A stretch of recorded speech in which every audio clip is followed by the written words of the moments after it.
ଥରେ ଜଣେ କମାର ତାର ଦୋକାନ ବନ୍ଦ କରି ଘରକୁ ଗଲା। କିଛି ସମୟ ପରେ ଗୋଟିଏ ଭୋକିଲା ସାପଟି ସେହି ଦୋକାନ ଭିତରକୁ ପଶିଗଲା। ଭାବିଲା, ଏହା ଭିତରେ ନିଶ୍ଚୟ କିଛି ଖାଦ୍ୟ ଥିବ। ସେ ଦୋକାନ ଭିତରକୁ ପଶିଯିବା ଭିତରେ ସେହିଠାରେ ଥିବା ଗୋଟିଏ କୁରାଢ଼ୀରେ ତାର ଶରୀର କ୍ଷତ ହୋଇଗଲା।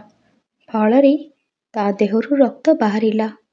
ଏଥିରେ ସାପ ଖୁବ୍ ଜୋରରେ ରାଗିଯାଇ କୁରାଢ଼ୀଠାରୁ ପ୍ରତିଶୋଧ ନେବା ପାଇଁ କୁରାଢ଼ୀକୁ ପାଟିରେ କାମୁଡ଼ିବାକୁ ଲାଗିଲା। ହେଲେ କୁରାଢ଼ୀର କିଛି କ୍ଷତି ହେଲା ନାହିଁ, କିନ୍ତୁ ସାପର ପାଟିରୁ ବହୁତ ରକ୍ତ ବାହାରିଲା।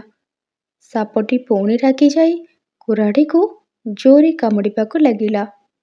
ପୁଣି ତା ପାଟିରୁ ରକ୍ତ ବାହାରିଲା। କିଛି ସମୟ ପରେ ସାପଟି ମରିଗଲା। ବେଳେ ବେଳେ କ୍ରୋଧରେ ଆମେ ଅନ୍ୟମାନଙ୍କୁ କ୍ଷତି କରିବାକୁ ଚେଷ୍ଟା କରୁ, କିନ୍ତୁ ସମୟ ଗଡ଼ିବା ସହିତ ଆମେ ଅନୁଭବ କରୁ ଯେ ଆମେ ନିଜର ହିଁ ଅଧିକ କ୍ଷତି କରୁଛୁ। ତେଣୁ ସବୁକିଛି ଉପରେ ପ୍ରତିକ୍ରିୟା କରିବା ଜରୁରୀ ନୁହେଁ। ପ୍ରତିଦିନ ଏହିପରି ସୁନ୍ଦର ସୁନ୍ଦର କାହାଣୀ ଦେଖିବା ପାଇଁ ମୋ ଚ୍ୟାନେଲକୁ ସବସ୍କ୍ରାଇବ୍ କରନ୍ତୁ।